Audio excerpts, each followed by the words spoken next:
Fairview.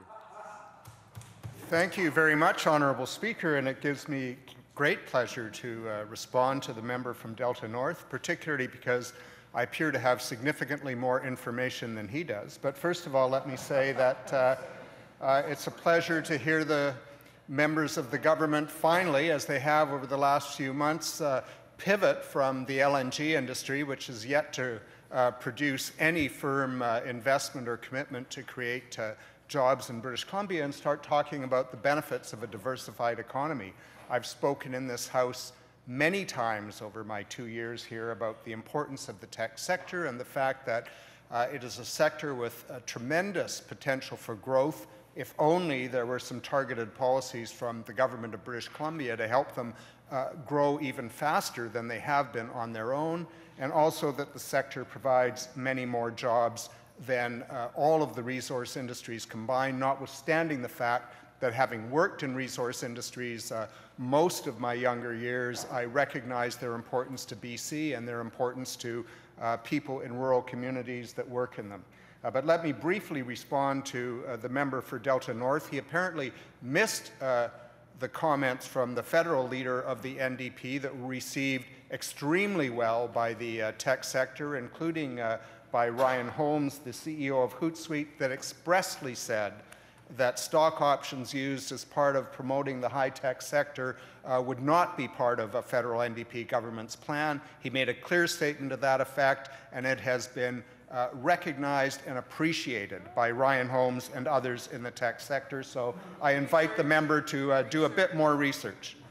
I was a little surprised that the member from Delta North didn't talk about the recent activities in Tech Startup Week, where the BC Innovation Council and New Ventures BC kicked it off by awarding over $300,000 in cash and prizes to Vancouver's top tech ventures. There were many winners, but the top winners were Advisor, an online management system for education agencies, Change Heroes, as well as Ziva Dynamics. These are but three of the many companies that are making a go of it in the tech sector. They're being creative. They're doing their best to attract investment and venture capital.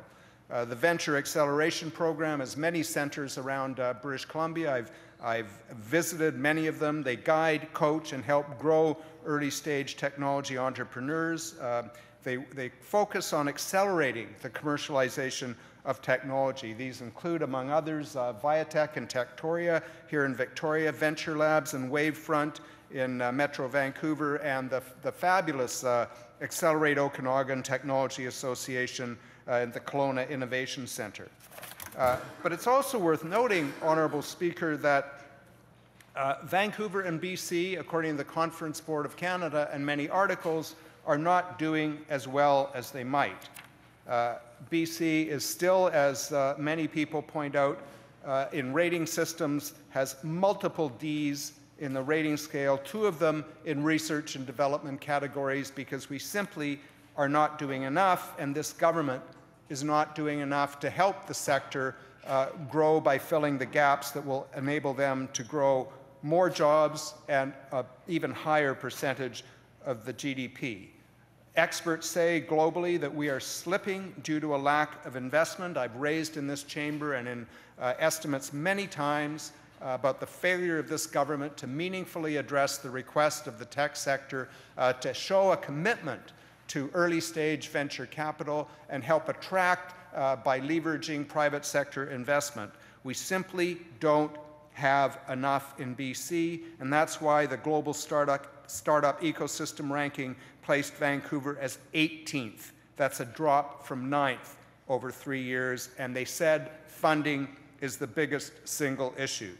BC lacks in graduating students with the necessary skills in engineering, science, and math. These are the kinds of degrees that are needed in the tech sector, and it's a reflection of the failure overall of our post-secondary sector to actually meet the needs of growing industries. So, Honourable Speaker, let me simply close by saying the BC Technology Industry Association has said that we have the ability to double the percentage of GDP from 8 to 16% by 2020, as well as add an additional 31,000 jobs over the projected growth line if we simply give the sector the support it needs and attract venture capital. And with that, I will take my seat.